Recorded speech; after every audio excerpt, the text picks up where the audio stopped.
Hi అండి, welcome to Python life YouTube channel. Today మనం backdoor jobs గురించి తెలుసుకుందాం. Backdoor jobs in IT. So present opportunities, job openings అనేవి చాలా తక్కువ ఉన్నాయి. సో జాబ్ సీకర్స్ ఎలా అయినా జాబ్ తెచ్చుకోవాలి, ఎలా అయినా ఐటీ ఇండస్ట్రీలోకి వెళ్ళాలి అనే థాట్స్ అయితే ఖచ్చితంగా ఉన్నాయి. బట్ ఇప్పుడు సాఫ్ట్వేర్ ఇండస్ట్రీ పొజిషన్ అనేది బాగాలేదు, ఆ విషయం మనందరికీ తెలుసు. సో దీన్ని దృష్టిలో పెట్టుకొని ఈ సిచ్యువేషన్ని కూడా వాళ్ళు ప్రాఫిట్ లాగా యూజ్ చేసుకుంటున్నారు. జాబ్ సీకర్స్ని మోసం చేయడం లాంటివి చేస్తున్నారు. ఎలా అంటే బ్యాక్డోర్ జాబ్స్ అనే కాన్సెప్ట్ని యూజ్ చేసుకొని జాబ్ సీకర్స్ని అయితే మోసం చేస్తున్నారు. సో వాళ్ళు ఫస్ట్ ఎలా చేస్తారు అంటే ఫస్ట్ వాళ్ళు కాల్ చేసి మీరు జాబ్ కావాలంటే జస్ట్ 3 days ప్రాసెసే ఉంటుంది. ఆఫర్ లెటర్ రిలీజ్ అయ్యే కన్నా ముందు మీరు ఇంత సర్టెన్ అమౌంట్ అనేది పే చేయాలి, 3 LPA 4 LPA. సో అలా కంపెనీని బట్టి మనకు అక్కడ అమౌంట్ అనేది ఉంటుంది. సో ఈ రకంగా మీకు మనీ పే చేయగానే జాబ్ వెంటనే వస్తుంది అని చెప్తారు. బట్ కొంతమంది మనీ పే చేశాక కూడా ఎలాంటి రెస్పాన్స్ అనేది ఇవ్వరు, ఆఫర్ లెటర్ ఇవ్వకపోవడము. సో అలాంటివి చేయడం అనేది జరుగుతుంది. సో ఎవరైనా ఈ బ్యాక్డోర్ ప్రాసెస్ని ఫాలో అవ్వకండి. సో ఇలా చాలామంది జాబ్ సీకర్స్ అనేవాళ్ళు మోసపోతున్నారు. ఇక్కడ చూడండి, backdoor job is the process of placing the candidates into any company by means of another method rather than the normal process followed for others who come through the genius process.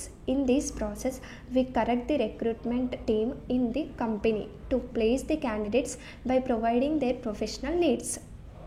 So backdoor process అంటే మనకి ఈ రకంగా ఉంటుంది. మరి ఈ backdoor process అనేది సేఫా అనేది మనం ఇప్పుడు మాట్లాడదాం. ఇఫ్ మీరు ఒకవేళ బ్యాక్డోర్ ప్రాసెస్ ద్వారా మనీ పే చేసి కంపెనీలో జాయిన్ అయినా కూడా మీకు ఎలాంటి యూజ్ అనేది ఉండదు.